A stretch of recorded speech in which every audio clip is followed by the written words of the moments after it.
All right, we're going to go ahead and get started today. Hello, everyone. My name is Trina Reagan. I'm lead policy strategist with Empower Missouri, and we're so happy to have you here today with us for the first of what is our week of action. And if you could advance the slide one, Gwen.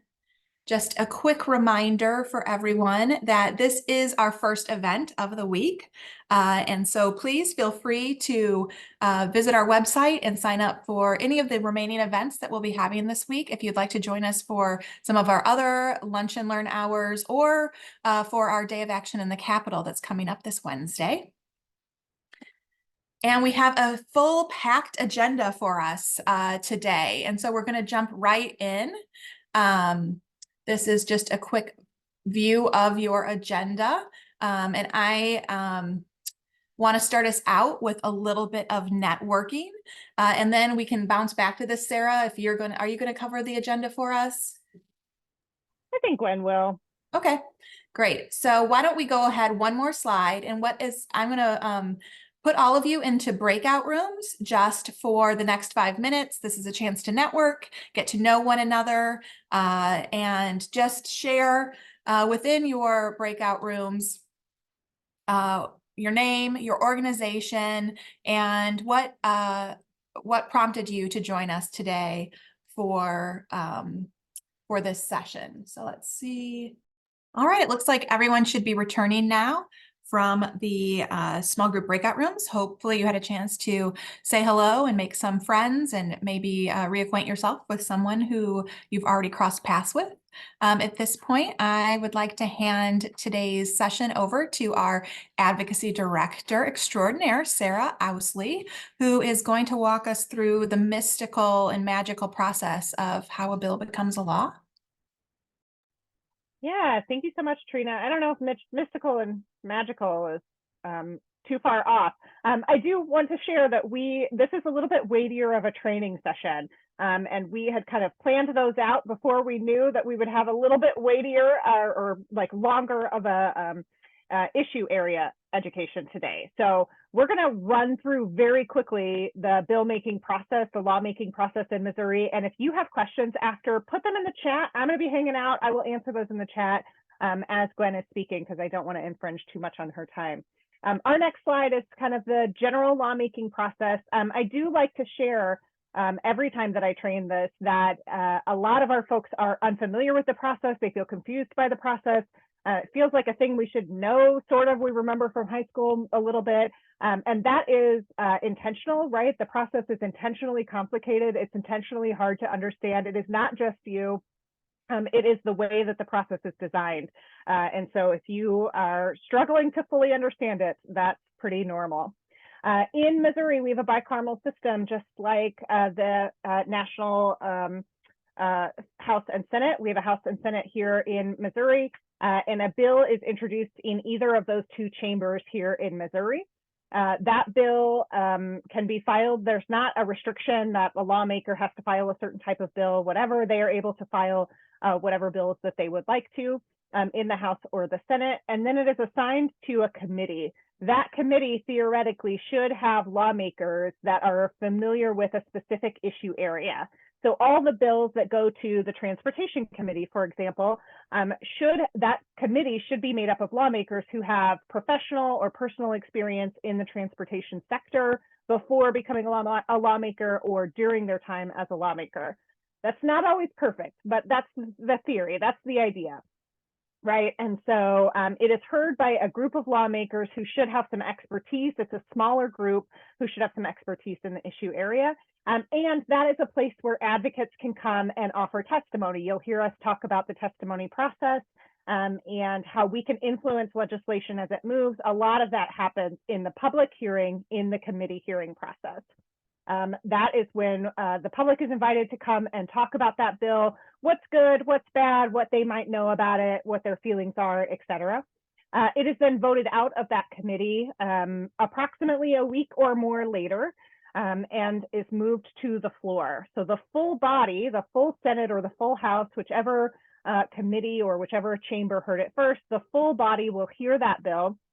We as advocates do not have the opportunity to offer testimony in that process when it's having the floor hearing. We absolutely can, however, interact with our lawmakers about that bill before it gets to the floor, while it's being debated on the floor, et cetera. We can share, like, we really like this, we want it to move forward. We, as experts in this issue area, really are concerned about this bill. We would like these things addressed before it moves forward, et cetera, right? But there is not a public hearing process when it has a floor vote. After it is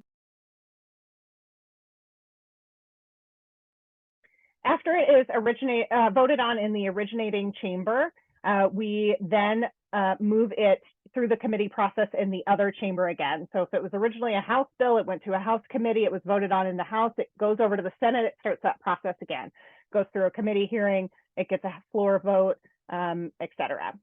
The chances of this bill making it through both chambers without any changes is extremely unlikely. There is almost always an amendment here or a change that's made in the committee process here, et cetera. And so the final version of that bill has to be voted on by both full chambers before it is what we call truly agreed and finally passed.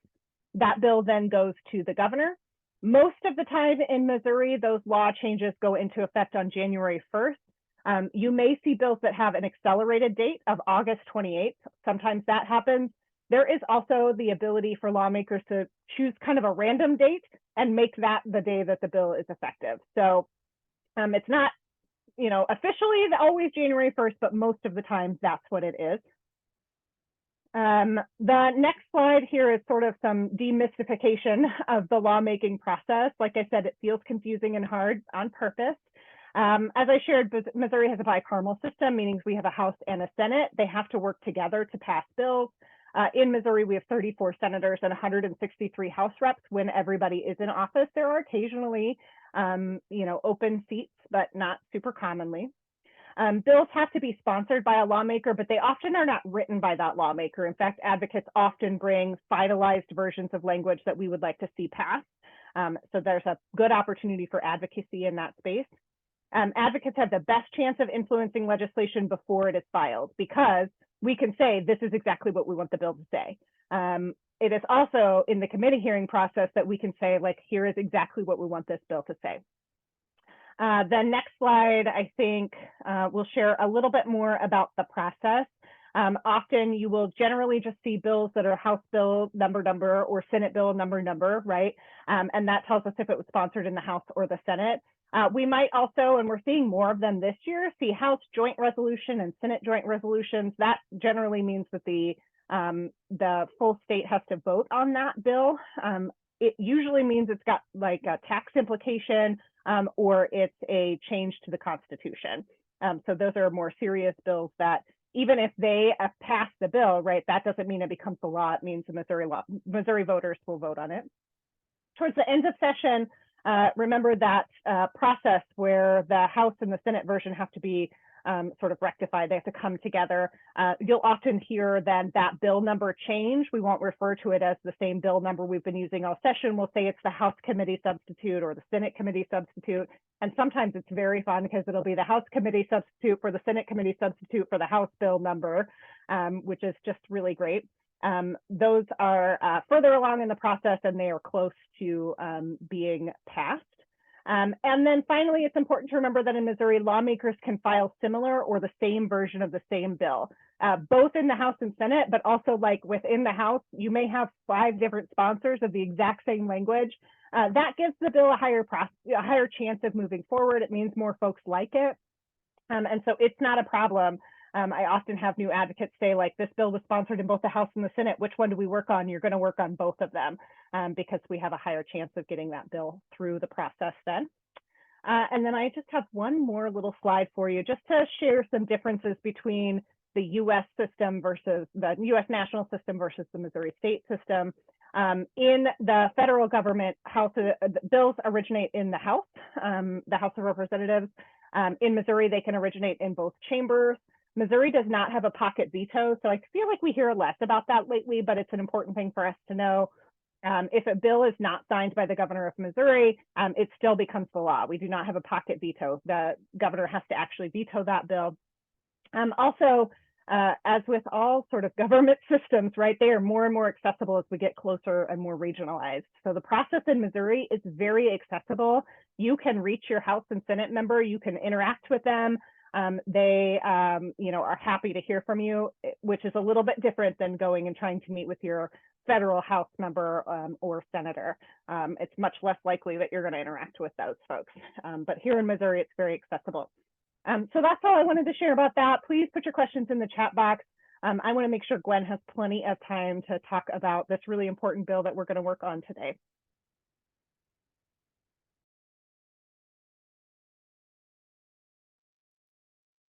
All right. Well, hello, everybody. Happy Monday, and thank you for joining us to kick off our week of action as we dive into Clean Slate. And this ended up being a really well-timed presentation for us because as we will get into in just a little bit, we actually have Clean Slate hearings happening this afternoon and tomorrow. So today I'm gonna get broad and then get a little bit more specific to start out with just a really general overview of Clean Slate legislation. What is it? What does a piece of legislation have to have for it to be considered Clean Slate? What states are doing it?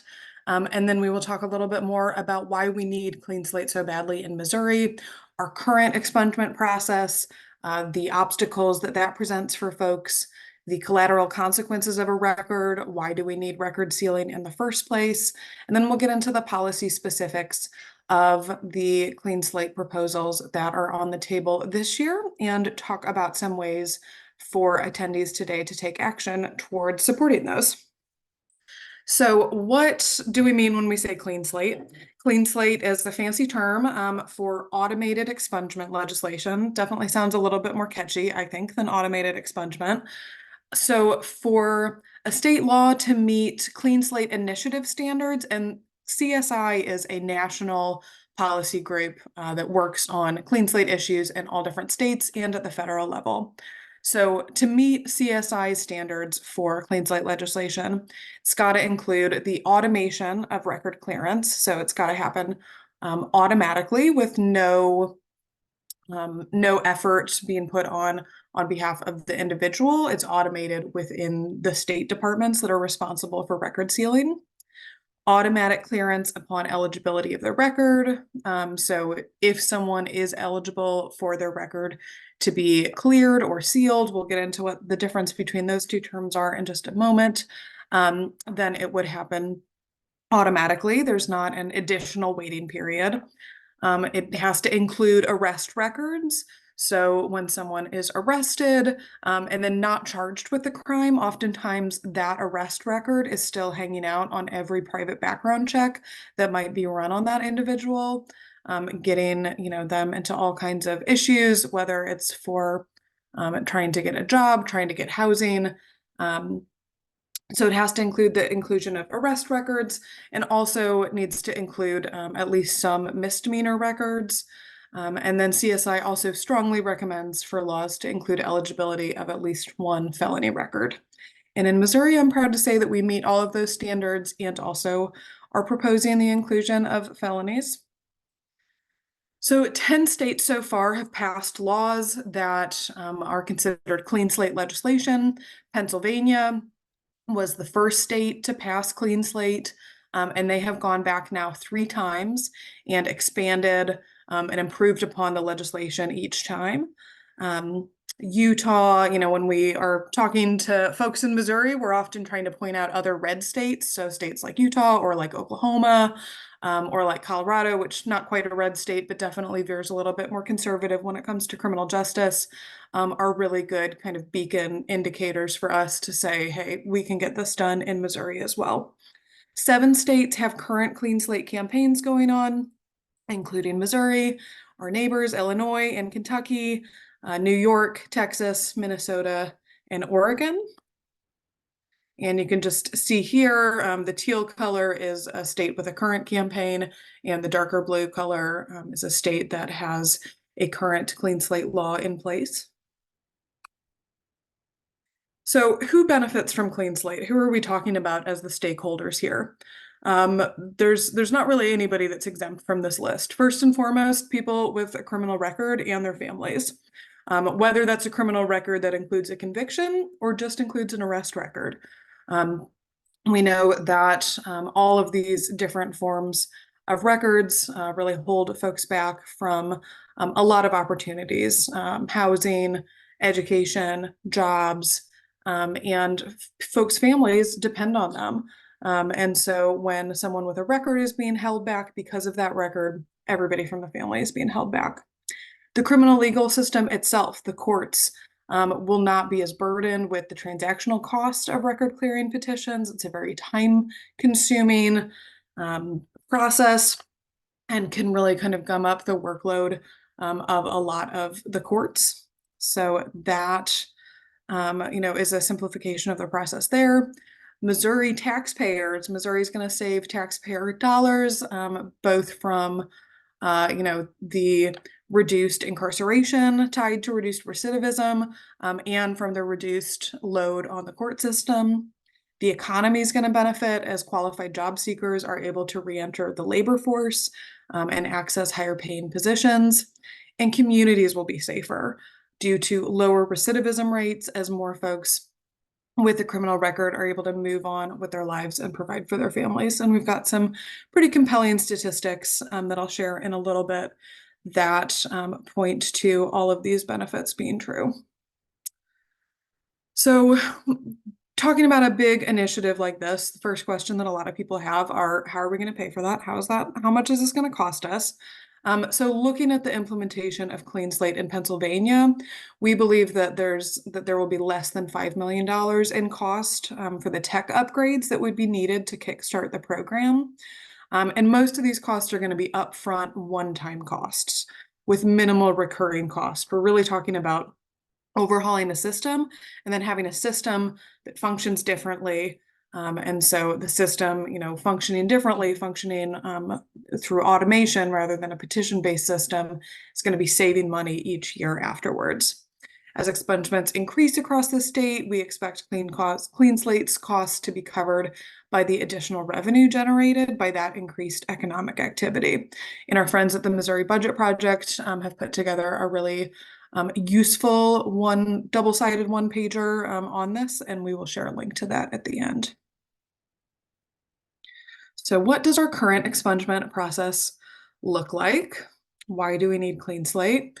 Well, our current process is costly, it's very time consuming, and more than anything else, it is confusing as all get out. The average expungement cost $500 in Missouri. That's including a $250 filing fee and then attorney cost on top of that. So you can imagine that for some folks, this cost is actually much, much higher. There's over 500,000 people in our state that have convictions that are eligible for expungement. If we're talking about the number of people with a record that would benefit from Clean Slate, that number is actually even larger than this. This 518,000 number is just about folks that have a criminal conviction that meets current expungement eligibility. Of that 518,000, less than 1% of the people that are eligible with an eligible record have actually been able to obtain an expungement through the current process. Any program that has a less than 1% success rate, I think it's fair to say it's time to return to the drawing board and figure out if there's a better way to run that program. And that's exactly what we're proposing with Clean Slate. We're really not proposing, a massive expansion to who qualifies for expungement. We just want everyone that meets the qualifications for expungement in our state to actually be able to get the record sealing relief that they need and that they're entitled to by law. If the current rates of uptake continue, it would take 1,000 years to clear the backlog of expungement eligible records. I don't think any of us have that long to wait. That's clearly not a sustainable system. Especially as every year more and more folks become eligible for expungement because they've met the waiting period requirements. And so this number to me is just one of the most kind of shocking, really good talking points about why we need Clean Slate so badly. The process also just legally is very confusing. It's very cumbersome. I don't know if there's any attorneys on this call that help folks with expungements, but attorneys have been some of the first people to tell me, like, even for somebody with a legal background, it is a very confusing process. For the rest of us that have not been to law school, it is almost impossible to navigate all of the different forms and requirements. And you also have to take into account that say your criminal record is in Kansas City, it's, over a decade old, you live in St. Louis now, you work in St. Louis, you have a family in St. Louis, it's not easy for you to get to the other side of the state in the middle of the week, which is when courts meet. But in order to have, be following through on all of your expungement related court appearances, you need to do that in the county that the offense originated from. So you need to get back to Kansas City, take the time off of work, arrange childcare, etc., to be able to follow your expungement through the courts. And so clearly, a lot of folks don't have the ability to do that. It's not just the expense, it's also all of these other issues that make it really inaccessible and lead to that less than 1% uptake rate that we're seeing. Why is record sealing so important? Because someone has a criminal record in our country, there's a lot of things that they are then banned from, or that have, many other obstacles in place to make it more difficult.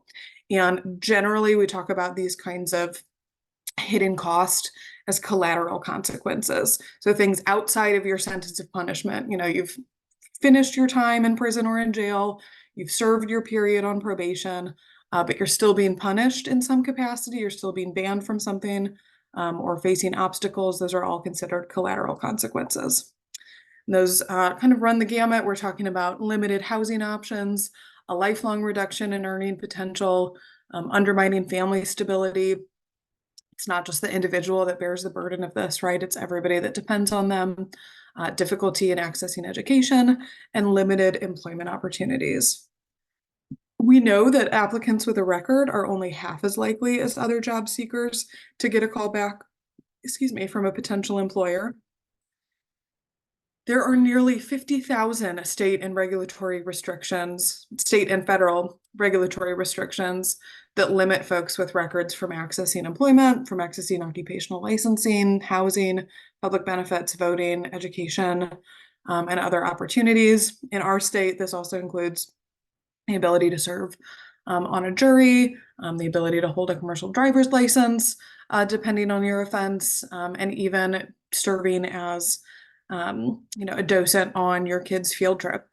So this shows up in really insidious ways that a lot of us would not even consider.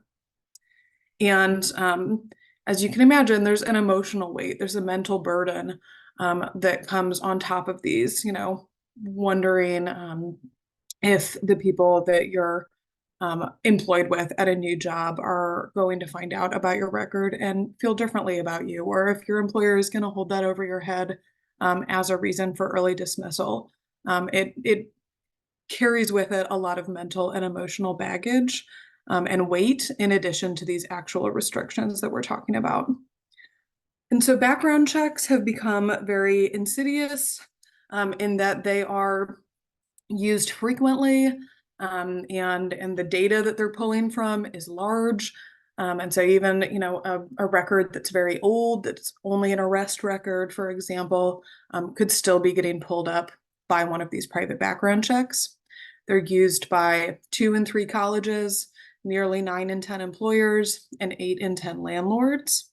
And so for folks that have already paid their debt to society, have already finished their sentence, and are trying to move forward with their lives, background checks can just be one of many ways that they're pulled back under. We know that clearable convictions, so convictions that are currently eligible for expungement, but that are not being expunged because of that burdensome process, we know that that's costing our state money. The estimated aggregate annual earnings loss associated with clearable convictions in our state, $2.6 billion every year that's being lost by Missourians, by our local economy, because folks are not able to access those higher paying jobs that were their records sealed, they would be able to access. When we're talking about this on a national level, those numbers get even higher. Shutting people out of the labor market due to arrest and conviction records cost our economy an estimated $78 to $87 billion annually in lost GDP. So if someone, if you're talking to someone and the human argument here, that this is the right thing to do, that people deserve second chances, if that's not resonating with them, I think this economic argument is really hard to argue with. There's a lot of dollars being left on the table by our state and by our national economy by not working with folks that have a record. When we talk about the family impact, I think something that's really important to remember is that nearly 50% of US children have at least one parent with a criminal record. So we are talking about a lot of kids that are growing up in houses where one or both of the breadwinners of that house have been impacted by the criminal legal system and have a record that's potentially holding them back from being able to access better paying jobs and more stable living situations for them and their kids. And we also know there's a lot of data that shows the outcomes for those kids tend to be a lot worse in many metrics, whether that's future involvement in the criminal legal system themselves or other reduced kind of lifetime earning situations. So what is the impact of Clean Slate? As I said, there's 10 states that have passed Clean Slate legislation.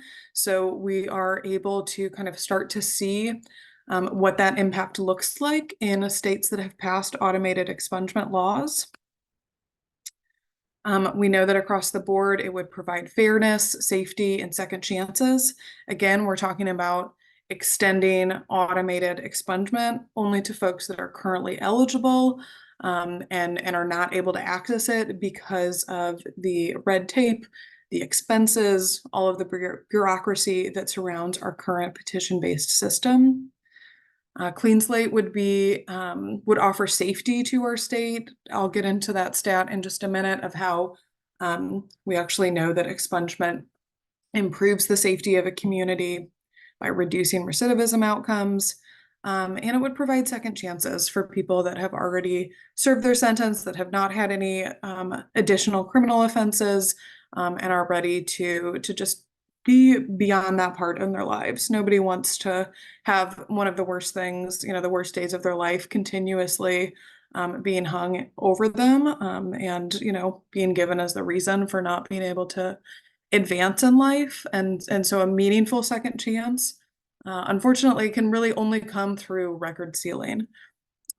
There's, just a lot of data to show that although second chance employment opportunities, there's a lot of employers doing very important work about working with folks with felony convictions. But the ability to seal that record and not have to get into that in the first place really, really expands opportunities for folks. We know that 1 year after a record has been sealed, people are 11% more likely to be employed. So they start seeing those improved employment outcomes immediately. On average, the wages of people that receive an expungement increase by more than 20% just 1 year after their record's been sealed. So again, I'm starting to see really immediate returns on investment there. And then this is one of my favorite statistics when we talk about Clean Slate, is that 5 years after expungement, individuals that received that expungement were less likely than members of the general public to be convicted of a crime. People take that second chance very seriously. They don't want to mess it up.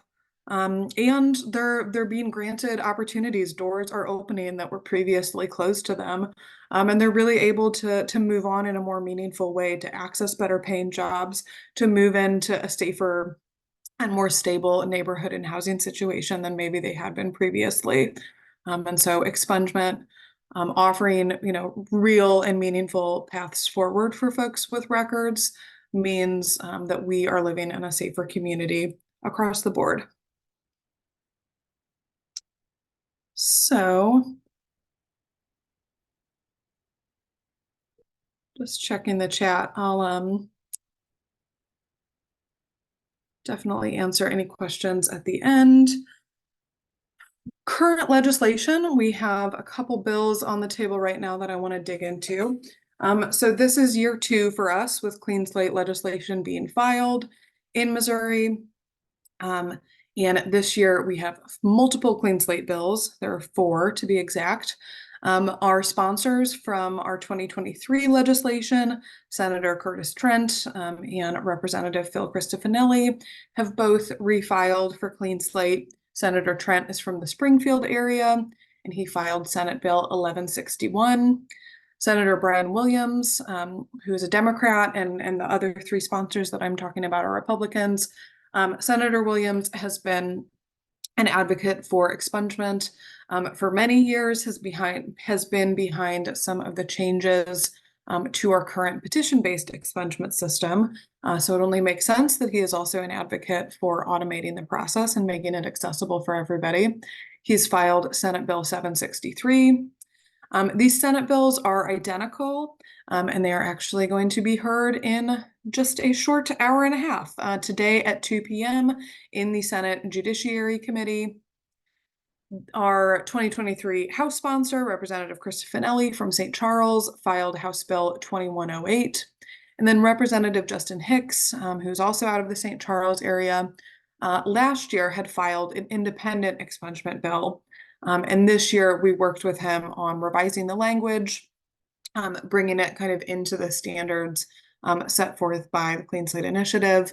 And so he has filed House Bill 2555. The House bills differ slightly from the Senate bills. They differ slightly from one another, but all 4 bills are really viable paths for automated expungement in Missouri. And so when we're talking about Clean Slate advocacy during this 2024 session, we are supporting all 4 of these Clean Slate bills. And so it is time to get into the nitty-gritty weeds, get into the policy basics here. So you maybe have noticed that I have been saying sealing rather than clearing, and that is because Missouri expungement policy seals records rather than clearing. Clearing is like the record is erased, it no longer exists. Sealing the record means that the record is closed from public view. It's not going to show up on a private background check. It's not going to show up if you put that person's name into CaseNet, but it will still exist in the eyes of the court. It would be accessible by the courts or law enforcement if a future offense is committed. The process that we're talking about here with automating expungements, the state would be responsible for processing, for notification, letting people know, hey, your record has been sealed, and for updating those records on a monthly basis. So the Office of State's Courts Administrators, or OSCA, would be the primary responsible agency. There's some other important stakeholders here as well, including Missouri State Highway Patrol, but OSCA is where a lot of these processes would be housed, and they would be the ones actually responsible for sealing those records. Eligibility, so any offense that's currently eligible under Missouri law and has met a waiting period, most qualifying individuals would be eligible for expungement between 1 to 5 years following completion of their sentence. So say you were charged with a drug felony, something that is expungement eligible, many drug felonies are, and you were sentenced to a period of probation for 4 years. Your waiting period would not begin, waiting period for expungement eligibility would not begin until your probation sentence was concluded. So this waiting period doesn't happen until a sentence has been fully finished. Say you committed an offense that has a prison sentence. When you get out of prison, there's a period of parole. That waiting period does not begin until your final day on parole. Lifetime limits are one of the biggest things that advocates kind of talk about in trying to make sure that this policy is as impactful as possible. Currently in Missouri, you can have 1 felony and 2 misdemeanors sealed from your record. And I'm sorry, let me back up for a second and talk about eligibility again. what types of offenses are we talking about? No violent offenses, no sexual offenses. If you had a driving offense and were operating a commercial vehicle at that time, those types of offenses are not going to be eligible. But the majority of misdemeanors in Missouri are eligible for expungement, and a number of felonies. But those felonies, again, nonviolent, non-sexual, we're mostly talking about property crimes and about drug offenses, drug possession. So lifetime limits, currently it's 1 felony and 2 misdemeanors. An important caveat to this, say you had a single offense, and from that offense, say you wrote a bad check, you got 2 different felony fraud charges. For the purposes of lifetime limits, that would be considered 1 felony if it stemmed from the same offense. If it was from 2 different offenses, that doesn't count. That would be considered multiple felonies, and only 1 would be eligible for expungement. The Senate bills do propose an increase in these lifetime limits to 2 felonies and to 4 misdemeanors. This is something that advocates have really been fighting for, because we know that this is not what a lot of folks' criminal histories look like.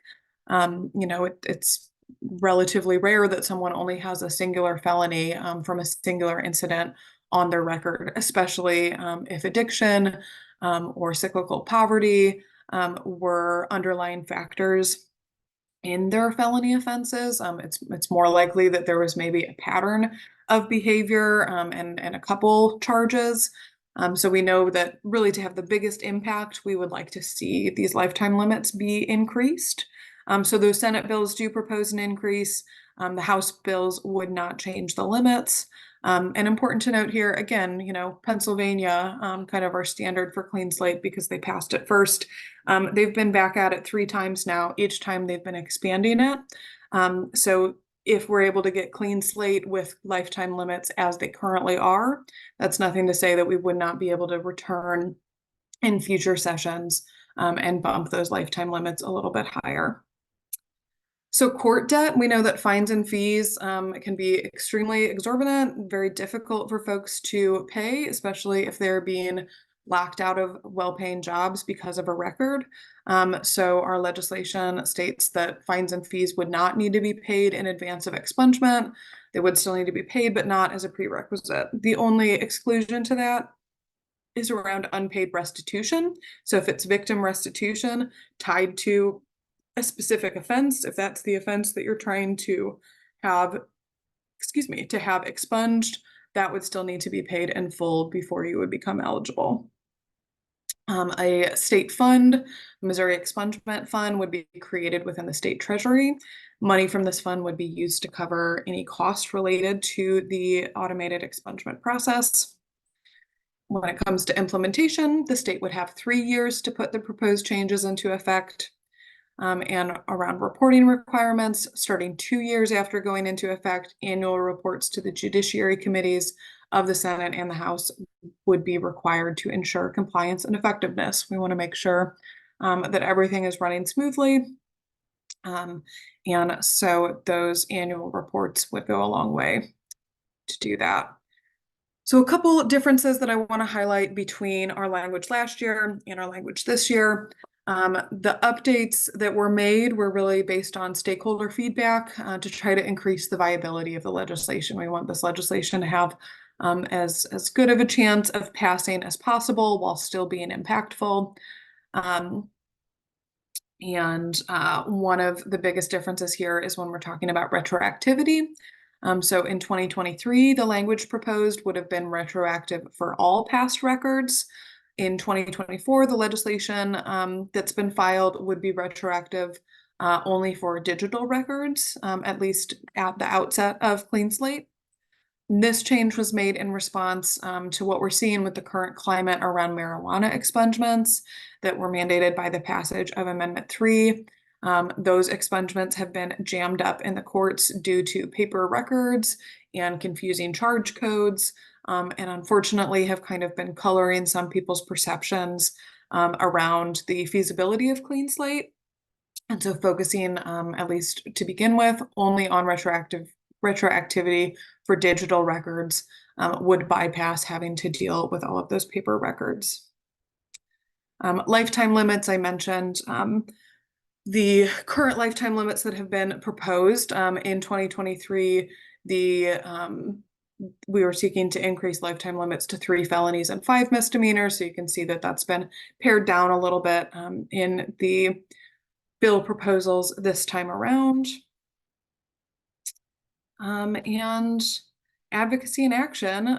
It is in action today. This is the week to talk to your lawmakers about Clean Slate, whether you can make it to the Capitol in person on Wednesday and want to join the group that's going to be going around talking to legislators about Clean Slate.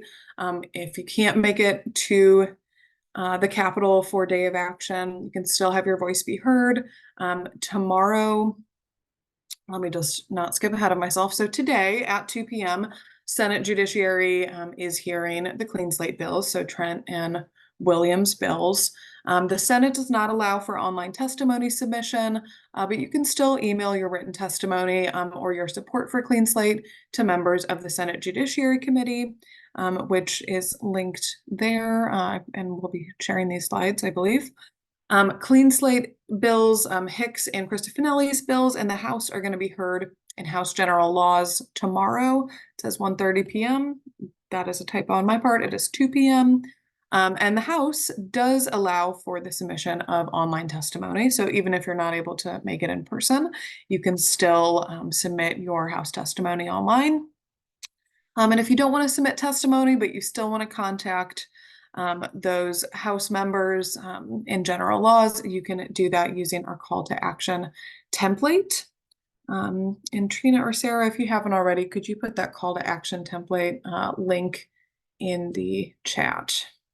And that will go to all of the committee members that are relevant there. Other ways that you can connect with the Clean Slate campaign and support this effort, you can sign up to be a partner organization. Our partner orgs are listed on the campaign website. They participate in social media campaigns. They share updates and events with stakeholders. They contribute letters of support and op-eds, and then submit testimony in support of Clean Slate legislation when that comes up. You can engage your networks on Clean Slate. You can include info about the issue in your newsletter. You can direct people to sign on to the Clean Slate support letter. Sarah, Trina, if you could link the Clean Slate support letter in the chat, if you guys do just one thing from our presentation today, I would love for you to take a moment to go on and just enter your name there saying, yes, I, as a Missouri resident, support Clean Slate. And if you are ever pointing anybody in the direction of anything about Clean Slate, that's a great single link to send them to. We're trying to get as many names as possible on that support letter. You can host a Clean Slate presentation for your organization, for your community group. Please feel free to reach out to me about setting something like that up. I will put my email in the chat in just a moment. You can write a letter of support that will be shared on the website. You can write an op-ed to your local paper. There's a bunch of resources for folks on our Clean Slate website, mocleanslate.org. The resources section has some really great one-pagers and fact sheets. It's got Clean Slate stories about how this would impact Missourians. It's got a list of news articles that have talked about this issue, and you can contact Amber if you have, any kind of communications or graphic support as you're sharing about Clean Slate. Say you want to co-brand, put your organization's logo on something that you're sharing, you can reach out to our amazing comms director, Amber, and her email is listed there.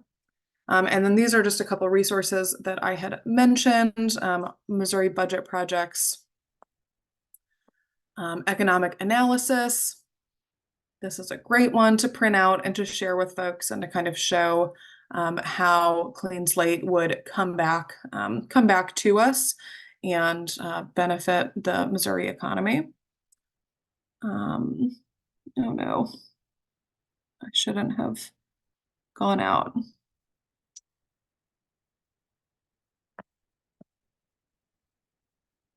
Okay, sorry. I thought that Okay, there we go. There's a one pager with some expungement resources. And then the paper prisons report, a lot of the data that I was sharing around less than 1% uptake, the 1,000 years waiting period, or that's probably what it feels like for some folks, 1,000 years to kind of meet the current expungement gap demands, comes from some really amazing in-depth research done by the Paper Prisons group. And so that can be found right here, paperprisons.org/states/mo. And you can really dive into the statistics if that is your thing. All right, and with that, I will wrap up and have a chance to look at the chat. I'm seeing somebody had a question about their bill numbers, so let me just back up really quickly and get the slide that has those pulled up. Last year I had them committed to memory. This year, apparently that was too much to ask for. So in the Senate, we're talking about Senate Bill 1161 and Senate Bill 763. This year in the House, we are talking about House Bill 2108 and House Bill 2555.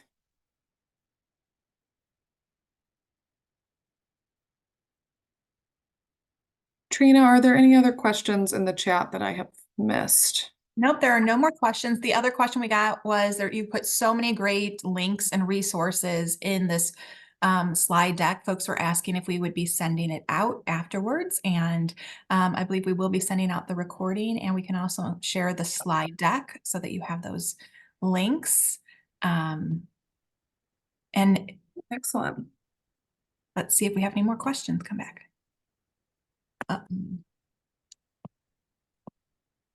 Let me.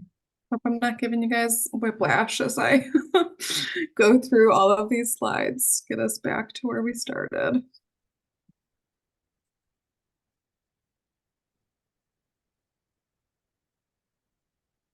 All right, well, thank you all so much for taking the time to learn about Clean Slate today. If you have any questions, I will put my email address in the chat if you'd like to follow up about Clean Slate further, especially after this week. Please don't hesitate to shoot me an email. All right, we'll stick around for a couple minutes if anyone wants to come off of mute and ask any questions from of Gwen, or Sarah is still around. Otherwise, please take a minute to finish our feedback survey, and we hope to see you guys at another session later this week. Thanks for joining us.